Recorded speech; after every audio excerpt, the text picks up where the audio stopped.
What covenant have you made with God? Most of us have been asking God for breakthrough, miracle, success, financial breakthrough. But the question is, what covenant have you made with Him?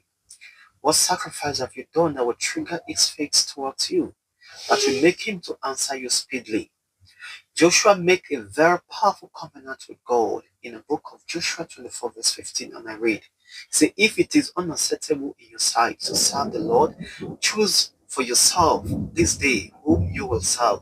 So whether the gods which your father served that were on the other side of the river, or the gods of the Amorites whose land you live, as for me and my house, we will serve the Lord. This is the powerful covenant Joshua made with God. As for me, underline, as for me signifies willingness to stand alone, even if the surrounding you are is corrupted, even when things are falling apart with you, even when you are passing through your hard time. The question is, are you ready to stand with Him? Are you still going to stand alone with Jesus Christ? You can't force the internal faith of people to serve God.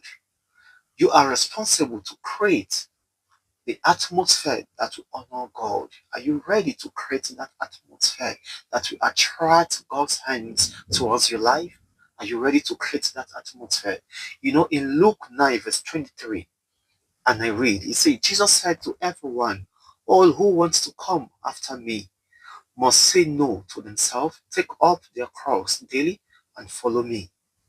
The question is, most people don't want to go through the cross, but they want to be crowned. And it's very, very much impossible for you to be crowned without undergoing through the cross. The cross, the process of the cross are pain, afflictions, suffering, agony. You pass through hard time, but the process of the crown is victory at the end. So are you ready to pass through the process of the cross? Are you ready to be tormented for Christ's sake? At the end, there's always a crown at the end. Jesus suffered on the cross before being crowned in glory. No, we Christians are called to walk in same path. We have to follow the footsteps of Jesus. The suffering associated with the cross is not meaningless, but it is the process that will build your characters, perseverance, and humility. Many people want to be crowned without undergoing through the